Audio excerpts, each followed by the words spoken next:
No, we're not doing what you think we're doing. We're actually playing tennis. Yeah. It sounded like pocket pool kind of. No, it's amazing what people think. We're actually playing tennis. I absolutely love tennis. I love the sport of tennis. I'm always amazed by how athletic these guys are, how long ladies do, how long they play for sometimes. And it's a really interesting sport because you have to remain so mentally tough, I've always thought to myself. And I can't wait to ask some questions of our next guest, who's been as high as 25 in the world. Think about that. 25 in the world he's been as high as at playing tennis, and number 2 in Canada underneath Milos Raonic.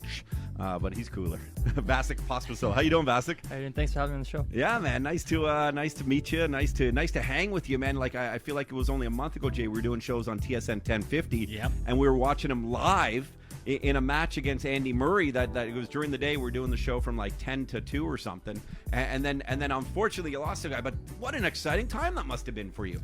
Yeah, it was a great week for sure. You know, the highlight of my singles career for sure. And yeah, I mean, it's those are the kind of experiences I train for every day. And yeah, but you know, this is a highlight too, being here with you guys. Oh yeah, look at this guy, just totally BSing. Great at tennis and great at lying as well. Exactly. Okay. Are you ready for your second serve? And to be honest, okay. That was a good rally, by the way, guys. I was impressed. Very realistic.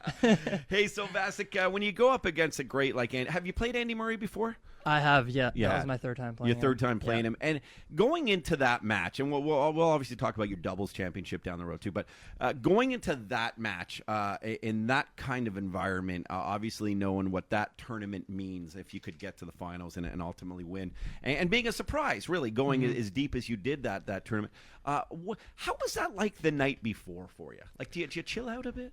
Yeah, actually, it wasn't too bad because I'd you know gotten some confidence leading into that match. So I'd won 4 matches and I was feeling good, and you know, definitely had some adrenaline the night before. But having played the doubles final the previous year on that same court, I kind of knew a little bit what to expect, and I'd played Andy a few times as well. So it wasn't too bad. Just a lot of excitement and just looking forward to going out there for sure. So did that help a little bit winning in 2014 the doubles on center court there at Wimbledon, and people still call it Wimbledon, which makes me laugh. Jay Brody. Okay. It's pronounced Wimbledon. Okay, yeah. But I guess that helps, like knowing like there's that many eyes on you, and sort of that again. It's like the elite of the elite are watching these things too. But so it helps you chill out, huh? Yeah, definitely. I mean, any kind of experience you have on center court helps you for the next one, and luckily for me, I've played on center court, other events, and so I wasn't taken back by the people or anything like that, or the atmosphere, and if anything, I play better on big courts and big stages. So you like the stage? I do. I really do. Yeah, I feel like I play better, and when I play on side courts with fewer people watching, I'm just like, like what is this? So you really get the adrenaline going when there's more. Well, that's why. I mean, all you got to do, I guess, is think of the TV audience on you, and then there's like millions. Yeah, exactly. It keeps me calm. I guess I play better. That's I know I have to behave well. But I mean, like leading up to it, no anxiety, or and I use me as an example. I always get a bit anxious before the show starts, and the second the mic is on and I'm behind it, I'm totally smooth and calm and stuff. Mm-hmm. And I would imagine as an athlete, I would think there's a similar kind of action there that you can relate to. Well, exactly. Yeah, there's always there are always nerves heading into the match. There's some routines you go to get rid of those, and then it's those first 5 minutes on the court that are the toughest. But then after that, like you said, you just kind of get into your thing and do what you do best. And then after that, you're just almost in survival mode. Really, you're just playing and on instinct. Great. Vasek Pospisil joins us. That experience in Wimbledon, we joked about this last time, is we heard that there are people in the front row that still there's an audience and fans that can actually drink beers and wine and stuff from glasses. Like I can't imagine that happening at any other sport. Does that still sort of surprise you that they're sitting there like drinking a wine with an actual like glasses as their vessel? Yeah, it's cool. I mean, that's one of the reasons why I love Wimbledon so much, and it's my favorite event. There's just so much tradition and everything is very proper, and of course playing on grass is unique. But yeah, and you have the royal box there, which is something as well when you're playing. So just yeah, it's different from all the other events. Yeah. When you won your doubles with Jack Sock, right? Mm-hmm, I always Jack Sock. It's just like quick, just boom, it's over. The name's done, and then there's Vasek Vasek Pospisil. When you win it, do you get to meet some of the royalty? Do they come down and shake your hand? Are they congratulating you? No, not the royalty. No. Well, we got up to we accepted our trophies in the box, but we didn't actually meet any of them. No, I guess we have to win the singles title. For Okay. That, did you meet anyone pretty cool there though? Yeah. I mean, well, I've met like Richard Branson. Wow. Yeah. So I mean, he's Worth a awesome. little But bit, eh? yeah, he's a cool guy. But yeah, that was related through that. But other than that, just kind of sticking to our routines and then not too much, to be honest. Cool. Vasek, you're from out west. What's the tennis scene like there? I mean, and here on Canada Laughs on SiriusXM, we speak to everyone. So I don't know much about what's going on over there, but is that a sport that people love as well? Oh, it is for sure. I think it's growing. Tennis is growing, all throughout Canada, I think. But especially there, we have a lot of interest in tennis. Every time we play Davis Cup there, we have sold out crowds pretty much. And yeah, I mean, I don't get to go back very often, which is unfortunate because I absolutely love Vancouver.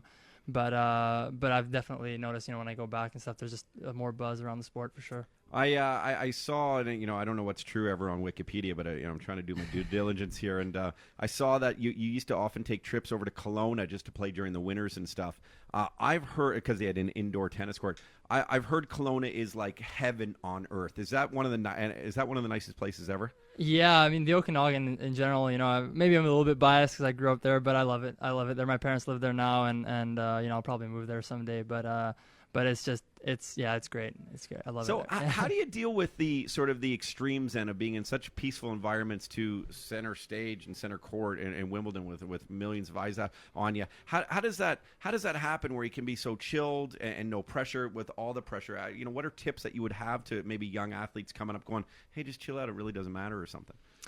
Yeah, I mean, it can be overwhelming for sure, especially if you're not used to it. I think like I mentioned a few minutes ago, if anything you repeat more often, then you get more comfortable. That's the same thing with playing on the big stage. I think especially now more and more, I think the mental side of the game is being explored into more depth. I think more players are doing that, and that's something I'm doing as well. And you just basically are trying to relax yourself as much as you can before the matches. So that's also something that's key. So if you're a junior and stuff, would be to start getting on that as quickly as you can. do you have any guys who are your peers and your mentors who have pulled you aside and say, hey dude, like you're awesome and like we love your composure, and you're gonna have such a great run at this game for a while? Does that happen?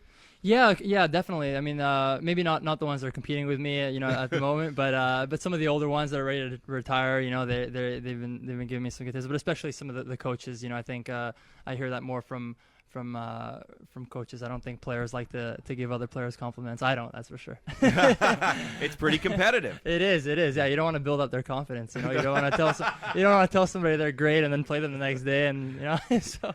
That's I mean, it's funny. That's we don't even tell our own team we're great here. We work together. Tennis, I mean, it's interesting to play the double sport of it where it is a team, and then the individual side where really it's you are the team. What's it like working with a partner and then working on your own? I mean, describe those differences to us. Yeah, it's quite different. I mean, other than another guy being on the court. yeah, exactly. Well, yeah, well, for me, singles is the priority, and I consider myself a singles player, even though doubles has come pretty natural, and I love playing doubles. But when I do play doubles, it's just to improve my game. Not really focused on it. So it's different for sure. I think that's something that I'll explore later on in my career, and but I think to succeed in the singles court, you have to be. You have to be very tough, very strong. In doubles court, sometimes you can rely on your partner a little bit, and in tough situations, but you can't get away with that on the singles court. So it's a little bit different. And so it's like you're always constantly working on your game. Always, yeah, always. I mean, every time you step on the court, right, or even off court, obviously. But I mean, as soon as you spend 5 minutes on the court, not trying to improve something, then you're taking a step back. So you want to always kind of get better. So even when I'm on the doubles court, it's mainly directed towards getting better in singles. Vasek Pospisil Joins us. How often do you practice and work out a week? Is it just like 7-8 hours? How long is it? Yeah, I mean, it depends. It depends on the period for sure. There's a fine line between getting burned out before events and being prepared well, and so this past week I trained 3 hours a day, which maybe isn't an incredible amount, but considering I have 6 more events coming up now and it's the end of the year, I don't want to get burned out. And then in the off season it can be 6-7 hours a day of intense training. So it really depends. Yeah. Jay, can you imagine even 3 hours? He said 3 hours wasn't a lot. 3 hours a day. I think, except not including Vasek, we have about 3 hours a year in this room of training. Yeah. That's insane. I have to ask you about your doubles. So you do doubles competition and then singles competition, sometimes within the same tournament. Mm-hmm. You're playing hours and hours of tennis at the highest level a day. What do you do when you're done for the day to physically prepare, rest, and recover for the next day, where you could be potentially playing 2 matches? Yeah, it's a long process. I would say overall it could be a 2.5 hour thing, 3 hour thing, but it's about 2 hours with the physio, and then you do like ice baths, stretching, all that, eating well, resting. I mean, even if you finish the day, if I finish, let's say my last match of the day or my match at like 5 o'clock, I'll probably be done recovering and done doing everything I need to do by 9 or something. Wow. So it's quite like for example, especially at Wimbledon this year. I mean, I was spending hours and hours after every match. You do over 2 hours of physio after a match? Yeah, 2 hours, yeah. Wow. That's also collectively, we've never done that in a year. yeah, that's no. Hey, what's up? I'm Roddy. Subscribe to our channel. You're going to love it. For the rest of this episode, you got to check out our podcast online on the website. Go check it out. You won't be disappointed.